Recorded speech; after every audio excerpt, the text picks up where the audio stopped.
Ano ang mararamdaman mo kung isang araw niloko ka ng paborito mo at idol mong vlogger? Yung natutuwa ka sa mga content nito tapos isang araw mang-iengganyo sa'yo na sa murang halaga daw, magkaka-iPhone ka. Ano, bibili ka ba or magpapaskam ka? Na mabilis maskam ang tao because of FOMO or tinatawag na fear of missing out. Now, ang FOMO ay isang phenomenon na nararanasan ng isang tao wherein you are worried that you might miss your chance or opportunity. Sino ba naman ang gustong mapalampas ang pagkakataon, di ba? And because of that, you are pressured ngayon kasi sayang naman talaga kung lalampasan ka ng pagkakataon na minsan lang darating sa buhay mo. Di ba? Now, sa video na ito, pag-usapan natin kung bakit nga ba mabilis kang maskam ng isang tao. This video, I'm gonna give you the 5 tips on how to spot a scammer para maiwasan mo na yung scammer sa buhay mo. Hey, wala sa mga pare ko, no? So sa araw na ito, magre-react lang tayo sa viral issue ngayon na kung saan, according sa post ni Hadi and Sia, yung sa video niya, according sa kanya, si Daddy Louie daw ay nang scam ng mga followers nito. Na kung saan, magbebenta daw ito ng iPhone 15 Pro Max sa halagang 2,500. No, sa 2,500 lang, mayroon ka ng iPhone 15 Pro Max. Sino ba naman ang hindi mag-iengganyo nito, di ba? Sa murang halaga lang, abay may bagong cellphone ka na. At iPhone pa. Now, according sa post mga pare ko marami daw itong scam ng kanyang mga followers. Hindi ko alam pare ko pero 2024 na marami pa rin nasa scam na tao. Talagang meron pa rin talagang hindi aware sa nangyayaring scam sa social media.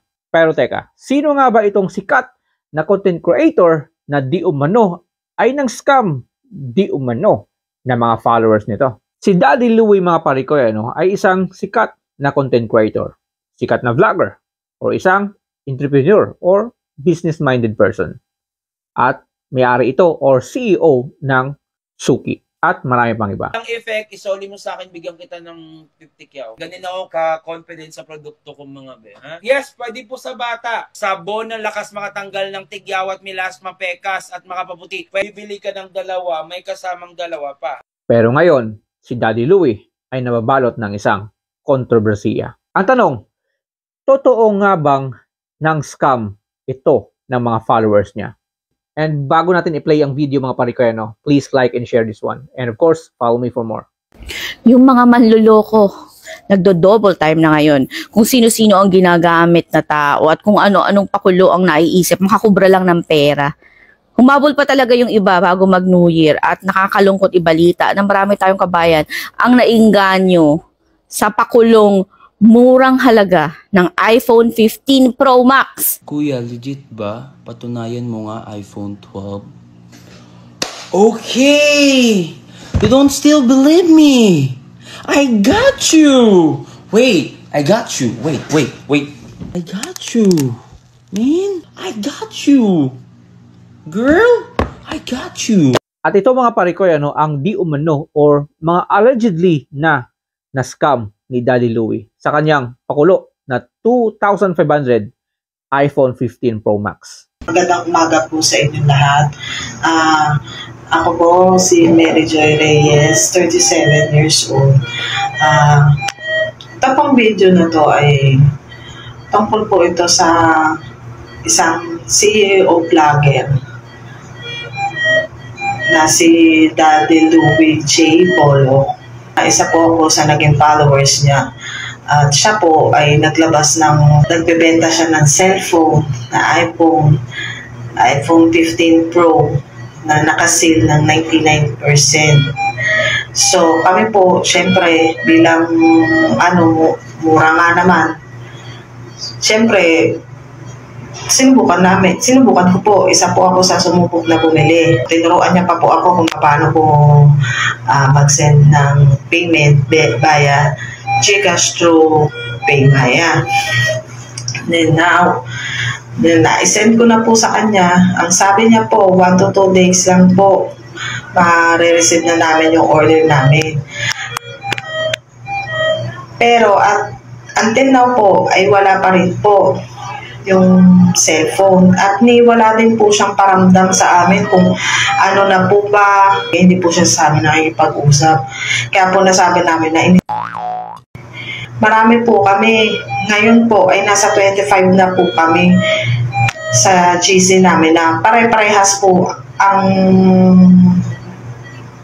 nangyari. Umorder ng cellphone, nagbayad, tapos hanggang ngayon wala pa rin po yung cellphone. Marami po kami na-scam niya. Isa din ako sa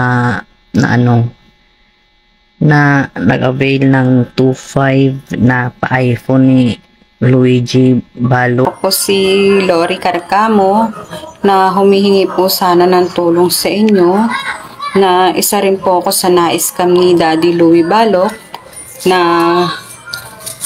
bumili po ng kanyang pamasko sale big discount na iPhone 15 Pro Max na 2.5 lang ang halaga.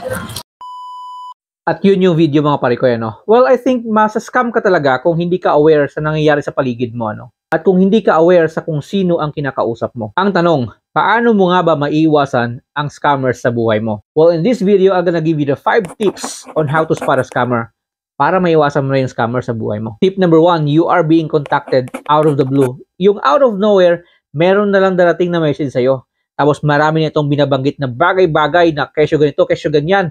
May magandang offer daw. At sa murang halaga daw, nako, mapapasayo na ang bagay na to. Tip number 2, magre-require sa'yo na mag-send ka ng money agad-agad. At i-require ka nito to disclose your information, lalo-lalo na yung personal information mo at yung bank information mo. At yung uso-uso ngayon, yung OTP na yan, nako, mag-ingat-ingat ka. Number 3, pag minamadali ka. Isa yan kasing technique na ginagamit ng mga scammer, yung pinagmamadali ka, they are rushing you. Lalo-lalo na yung mga matatanda natin. Kasi sila yung mga easy target na ma-scam talaga. Yung nawawala sa focus. Tip number 4, lagi mong tatandaan na yung transaction mo, if that person is not disclosing so much information about them, nako, it might be one parikoy. Kaya mag-ingat-ingat ka. And tip number 5, they are telling so many promises. Yung tinatawag na so good to be true, na yayaman ka daw agad-agad, na mababago yung buhay mo. Nako, mag-ingat-ingat ka sa mga taong nagsasabi sa iyo ng ganun. So what are the lessons that we might be able to learn from this viral issue mga parikoy? Well, scammers are good storytellers mga parikoy. Kaya mag-ingat ka talaga whenever you're dealing with them. Tapos hindi ka padalos-dalos. Take your time to decide. Take your time para mag-reply sa mga messages nila. Tapos you should take control of the conversations mga parikoy. Dapat ikaw yung may hawak ng conversations ninyo. At huwag mo hiyaan na i-take over ka ng scammer na yan.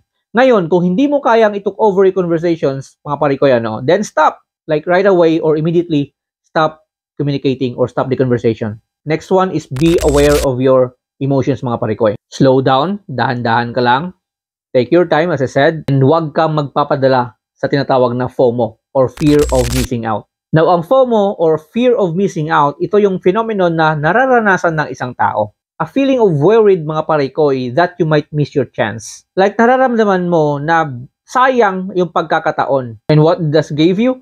It gave you pressure. At yung pressure na yun, parikoy, yan mismo, ang pressure na yan ang gagamitin ng scammer sa'yo para madaliin kang magdesisyon sa buhay mo. Kasi wala ka na pressured ka na. At pag pressured ka na, wala ka na sa focus. At pag wala ka na sa focus, yan, baka mismo. Yan ang rason, baka ma-scam ka. At magugulat ka na lang na nakapagbigay ka na. At ang awareness, mga parikoy, maging aware ka kung sino yung kumokontak sa'yo. Baka kasi fake profiles yan. Kaya dapat maging maingat ka and do a double check. Nasa panahon ngayon, there are a lot of ways on how to double check mga parikoy.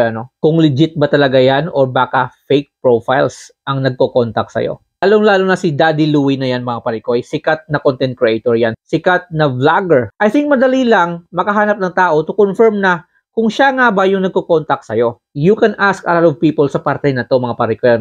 You can even go to a certain group na kung saan pwede ka magtanong kung talaga bang legit na profile yung kumokontak sa'yo. Ikaw ba to talaga? Nagsasabi sa akin na set yung number ko. Totoo ba to? Paka-scam na naman to. Ha? Be aware sa mga lahat dyan. Ayan 17 followers, likers siya. Diba? Ha? Ikaw mangi-scam ka na naman, gamitin mo na naman yung pangalan Daddy Louie. Napaka-imposible naman kasi parikoy na pag ganito kasikat na tao, walang mga groups yan or wala mga solid supporters or mga fans yan. Or even assistant, di ba?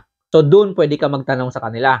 Kaya ikaw, always double check kung sino magko-contact sa'yo. Lalong-lalo na kung may money involved na sa conversations ninyo. At sa tanong na scammer nga ba si Daddy Louie?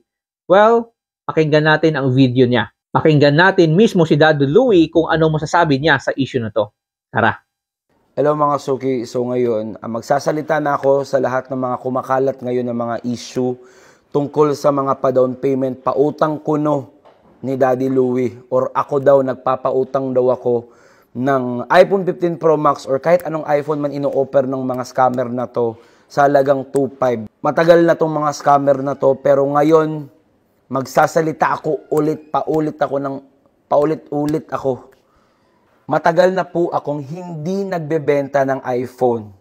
Okay? So, kilala po ako dito sa Cagayan de Oro kasi dito po ako lumaki.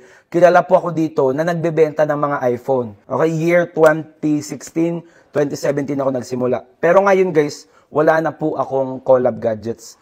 Tinigil ko na po kasi nga busy na ako dito sa Suki natin. Okay? So, etong mga iPhone na to guys, hindi to binibenta. Okay? Hindi po yan binibenta. Yan po ay mga budget po yan.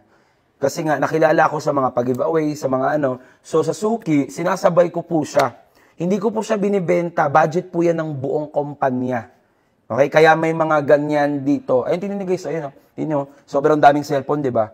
So, yan yun. Hindi po, pero, sinasakyan ng mga masamang tao, ng mga scammer. Pinapalabas nila na nagbibenta ako, ginagamit nila yung pangalan ko.